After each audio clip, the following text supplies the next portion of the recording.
एक शानदार बर्फ का महल में स्नो क्वीन रहती थी, जो बहुत खूबसूरत और नेक दिल थी। बर्फ से ढके हुए महल के करीब ही साहू नाम का गांव था, जहां लोग अक्सर बर्फ की मलका और उसके चमकते महल की कहानियां सुनाते थे। उनमें एक बहादुर सी लड़की थी, जिसका नाम नूर था, जो बर्फ के महल जाने और बर्फ की मलका से मिलने का ख्वाब देखती थी। एक दिन नूर ने बर्फ के महल जाने का फैसला किया। उसने अपने सबसे गर्म कपड़े पहने और दौड़ दूर तक चमकते महल की तरफ रवाना हो गई। सफ़र तवील और ख़तरनाक था, लेकिन नूर का अज़्म कभी कम न हुआ। जब नूर महल के करीब पहुंची, तो उसने देखा उसकी खूबसूरत दीवारें चमकते हुए बर्फ से बनी थीं और बर्फ के टुकड़े हीरों की तरह चमक रहे थे। वो बड़े दरवाजे के करीब पहुंची। नूर ने दरवाजे को छुआ तो एक परी नमोदार हुई।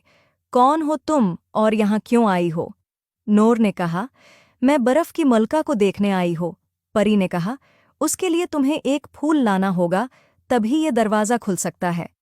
और वो फूल तुम्हें जंगल में एक झील के किनारे मिलेगा। और परी ने नूर को एक जादुई सितारा दिया, जो चमक रहा था, और कहा, ये तुम्हारे काम आएगा।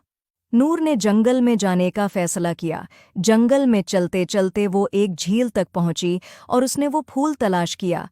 नूर ने फूल को देखा और उतारने की कोशिश की, तो बहुत से मगरमच्छ ने हमला कर दिया।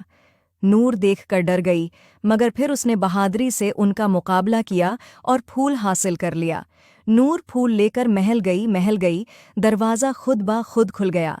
महल के अंदर हर चीज़ बर्फ से बनी थी, फर्नीचर से लेकर नाजुक फानूस तक। अचानक बर्फ की मलका जाहिर हुई, जो खालिस सफ़ीद लिबास और बर्फ के क्रिस्टल का ताज पहने हुई थी। खुश आमदीद नूर, मैं तुम्हारा इंतज़ार कर रही थी।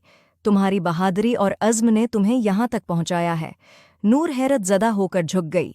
बर्फ की मलका ने नूर को शानदार बर्फ़ानी मुजस्मे और दलक्श बर्फ़ानी बाग दिखाए।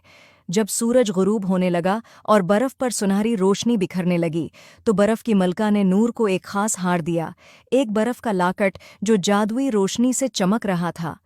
ये तुम्हारी हर मुश्किल में मदद करेगा, बर्फ की मलका ने कहा। नूर ने बर्फ की मलका का शुक्रिया अदा किया और वो वापस गायों की तरफ रवाना हो गई। उम्मीद है आपको स्टोरी पसंद आई होगी। Please like and subscribe my YouTube channel.